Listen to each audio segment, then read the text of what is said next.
Fala galera, ligado aqui no canal do VSR, chegando para mais um vídeo. O tema do vídeo agora: Corinthians 0, Flamengo 0, primeiro jogo da decisão da Copa do Brasil.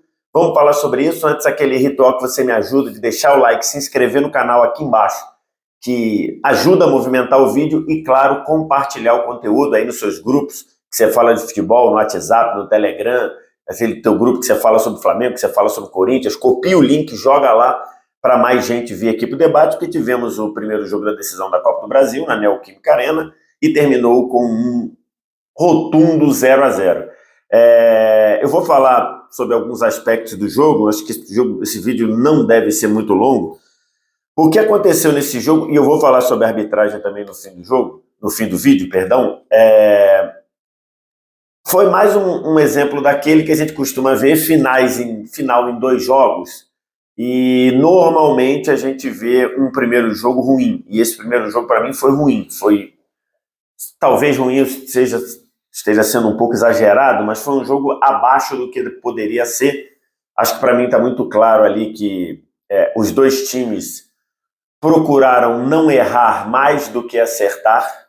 Os dois times entraram com a percepção de que tem muita coisa a perder, os dois. E aí o Corinthians, mesmo jogando em casa, não teve a pressão que muita gente imaginava que tivesse, não teve digamos, a ousadia que muita gente tivesse, e o Flamengo jogou um futebol muito abaixo do que pode ter sido por alguns jogadores que estiveram abaixo do que normalmente jogam. O Arrascaeta jogou mal em relação ao que normalmente joga, o Pedro não jogou bem, o Rodinei não jogou bem. Então, assim, você tem aí alguns jogadores. O Everton Ribeiro não fez um bom primeiro tempo, acho que gostei dele no segundo. Então, acho que isso a gente pode ver algo que geralmente acontece. Final em dois jogos. O primeiro jogo é um jogo em que, e logicamente com dois times equilibrados, né, com dois times muito próximos um do outro, que eu acho que hoje é a realidade de Flamengo e Corinthians. Geralmente é um jogo abaixo do que poderia. Então, se você for ver, o Corinthians teve, só para pegar um exemplo, né, e aí, claro, você pega a postura do Corinthians contra o Atlético Goianiense, quando precisava descontar o 2-0 de Goiânia. 2-0? 2-0. Os dois gols de diferença, não sei se foi 2-0, se foi 3-1, acho que foi 2-0. 2-0. E é só ver a postura diferente. O Corinthians não foi assim nessa partida.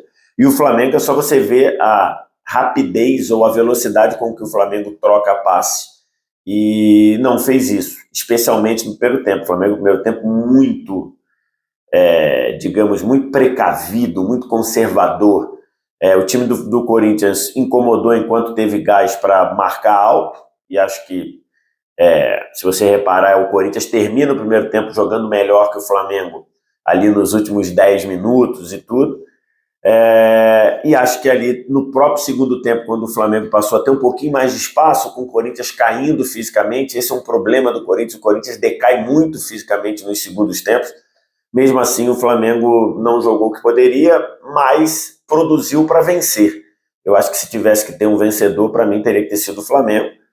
O Flamengo teve ali, pelo menos no jogo, três ou quatro grandes chances, né? Você tem aquela tabela do Pedro com o Everton Ribeiro no começo. Depois você tem aquela jogada que o Pedro aciona o Gabigol dentro da área, e o Cássio bloqueia lá e tira. Então você tem aí uma grande chance, mas a finalização do Gabigol dentro da pequena área, que o Cássio pega no tempo de reação ali, a segunda grande chance. Bola na trave do Davi Luiz, mais uma finalização do Everton Ribeiro que o Cássio espalma do jeito que deu. Então, enfim, se tivesse que ter um vencedor, para mim o Flamengo ganharia. As melhores chances do Corinthians saíram em lances em que, na hora da batida, o Flamengo conseguiu travar duas vezes com o Luiz Alberto, uma delas no primeiro tempo, que o Léo Pereira falhou e o Thiago Maia salvou. Para mim, o Thiago Maia é o melhor jogador em campo. O Gil fez uma partidaça também, o Davi Luiz também jogou muito bem. E no segundo tempo, outra do Yuri Alberto e uma do Juliano, que acho que iria para o gol.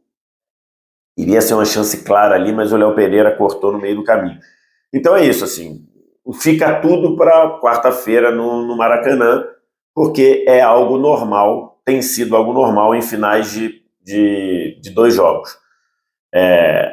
Os times, ainda que inconscientemente, preferem arriscar menos, ter menos chance de errar do que de repente, eventualmente correr mais riscos e ir com uma desvantagem para o segundo jogo. O segundo jogo é o Flamengo jogando no Maracanã, o Maracanã lotado, o Maracanã cheio, enfim, acho que se o Flamengo já tinha favoritismo, e tinha, na minha visão, ali um 55-45, eu acho que agora o Flamengo tem mais um favoritismo maior, mas se você for pensar, de repente, no plano de jogo, embora o Vitor Pereira tenha dito que não, Corinthians vai vivo para o Maracanã, né? Qualquer vitória do Corinthians significa o título, outro empate, vamos para as penalidades. Falar da arbitragem. Acho que o Braulio Machado estava fazendo uma arbitragem boa, mas acho que ele começou a se perder ali na questão do cartão amarelo para o João Gomes. Quando ele dá o cartão amarelo para o João Gomes, numa entrada que nem pegou no Fagner, né? O pé do João Gomes bate no chão ali, se pegou num bico da chuteira, ele toma um amarelo que, se você olhar, e no Twitter da TNT Esporte tem, um amarelo que o Braulio nem ia dar. O Braulio marca, começa a movimentar para sair, e aí depois de um tempão, quase 50 segundos depois de apitar a falta, que ele dá o cartão para o João Gomes, um amarelo que suspendeu com o João Gomes para a final. E aí o Flamengo reclamou demais. No segundo tempo tem uma entrada do João Gomes no Fagner que era para amarelo e o árbitro não deu. Não sei se percebeu que quando ele deu o amarelo para o João Gomes não era para dar. Tem torcedor do Corinthians está reclamando que teve uma entrada antes, no começo do jogo no Roger Guedes, que era para amarelo e ali o árbitro não deu. E aí deu numa que não foi nada para amarelo. Assim, então não faz muito sentido. Então, para mim, ele meio que se perdeu ali. E tem o lance do pênalti, que para mim foi pênalti, mas a gente precisa entender o que o VAR marcou, ou, na verdade, o que o VAR não marcou. Porque quando tem o lance da bola pela esquerda, tem o cruzamento, o Léo Pereira está indo marcar o Yuri Alberto sai da bola, a bola passa e bate na mão do Léo Pereira. O Léo Pereira não está com o braço colado assim, o braço está um pouco aberto, né? A bola bate na mão dele e muda a trajetória. Eu acho que no Brasil esse pênalti é marcado a todo instante. Então eu acho que esse pênalti deveria ter sido marcado. O árbitro, ele diz para o Gil, ele faz um movimento assim no peito, ele bate assim no peito, sabe? E aí ele diz que o VAR comunicou a ele que a bola teve um desvio antes de bater na mão, no Léo Pereira. Aí é o seguinte, eu vi o jogo no Sport TV, não vi esse desvio. Então, para mim, sem ver esse desvio pela câmera que o Sport TV me ofereceu, para mim, foi pênalti. Deveria ter sido marcado o pênalti. Acho que o VAR deveria ter chamado, porque esse pênalti é marcado a todo instante no Brasil. O árbitro disse que o VAR informou a ele que teve um desvio antes de tocar na mão do Léo Pereira. Se de fato houve esse desvio, aí realmente não é pênalti. Então a gente vai ter que esperar. A gente vai ter que esperar a liberação das imagens nesta quinta-feira para entender se em alguma outra câmera que o VAR analisou fica claro o desvio antes de bater na mão. Porque se a bola bateu na barriga ou bateu na coxa do Léo Pereira, locais que você pode jogar antes de bater na mão, aí realmente não foi pênalti. E o VAR não deveria chamar.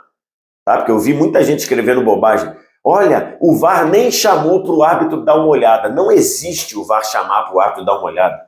Ou o VAR discorda da marcação e chama, ou o VAR